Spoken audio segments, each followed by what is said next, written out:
పురాణాల ప్రకారం మహాశివుడికి 63 మంది ప్రసిద్ధ భక్తులు ఉన్నారు. వారిలో తిన్నడు ఒకడు. తర్వాతి కాలంలో ఆయనే కన్నప్పగా ప్రసిద్ధికెక్కాడు. తిన్నడు ఓ బోయవాడు, నాస్తికుడు. ఆయన ఆంధ్రప్రదేశ్ రాష్ట్రంలో కడప జిల్లాలో ఓ గ్రామంలో జన్మించాడు.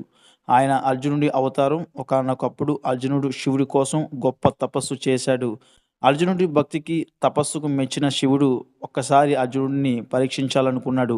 అర్జునుడి తపస్సుకు భంగం కలిగించాలని ఓ అడవి పందిని పంపించాడు శివుడు. సహనం కోల్పోయిన అర్జునుడు కోపంతో ఆ పందికి బాణం వేశాడు. అదే సమయంలో బోయవాని వేషంలో వచ్చిన శివుడు కూడా ఆ పందికి బాణం వేశాడు. దీంతో ఇద్దరి మధ్య ఘర్షణ మొదలైంది. మొత్తానికి అర్జునుడి పట్టుదల, ప్రయత్నానికి మెచ్చిన శివుడు అర్జునుడికి మహాశివుడిగా దర్శనమిచ్చాడు. అర్జునుడిని 2 వరాలు కోరుకోమన్నాడు. అప్పుడు అర్జునుడు మొదటగా పశుపత అస్త్రం కోరుకున్నాడు. ఆ వరాన్ని ప్రసాదించిన శివుడు దీనిని ఒక్కసారి మాత్రమే ఉపయోగించాలని అర్జునుడికి చెప్పాడు. తర్వాత ఆ అస్త్రం తిరిగి మహాశివుని వద్దకు చేరుతుంది. రెండవది మోక్షం. ఈ జన్మలో మోక్షం ప్రసాదించమని అర్జునుడు శివుని కోరాడు. కానీ అందుకు శివుడు అంగీకరించలేదు. నీకు ఈ జన్మలో మోక్షం ప్రసాదించలేను. ఎందుకంటే నువ్వు నీ బంధువులైన కౌరవులను చంపడానికి ఆయుధాన్ని అడిగావు. అందుకే ప్రసాదించలేను. నువ్వు శివుడి మోక్షం పొందాలంటే మరో జన్మ ఎత్తాలి అని చెప్పాడు. అలా అర్జునుడు మరో జన్మలో తిన్నడుగా జన్మించాడు. ఒకసారి తిన్నడు శ్రీకాళహస్తి సమీపంలోని అడవికి వేటకి వెళ్ళాడు.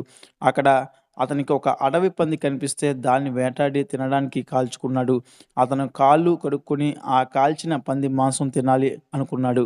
చేతిలో పందిని పట్టుకొని నేల కోసం చుట్టుపక్కల వెతుకుతుండగా అతనికి పూలతో అలంకరించిన ఒక శివలింగం కనిపించింది. చాలా కాలం నుంచి శివుడికి ఎవరూ నైవేద్యం పెట్టడం లేదని భావించిన తిన్నడు తన దగ్గరున్న పంది మాంసం పెట్టాలనుకున్నాడు.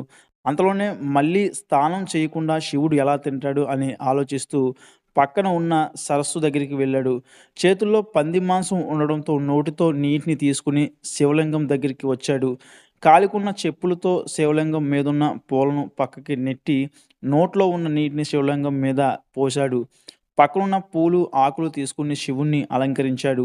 తర్వాత తన వద్దనున్న పంది మాంసాన్ని శివుడికి నైవేద్యంగా పెట్టాడు.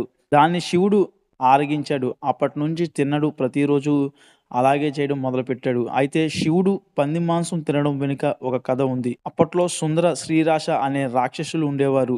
వారు శివుడి కోసం గొప్ప తపస్సు చేసి మోక్షాన్ని ప్రసాదించమని కోరారు. అప్పుడు శివుడు వచ్చే జన్మలో మీరు అడవిలో జంతువుల్లా జన్మిస్తారని చెప్పాడు.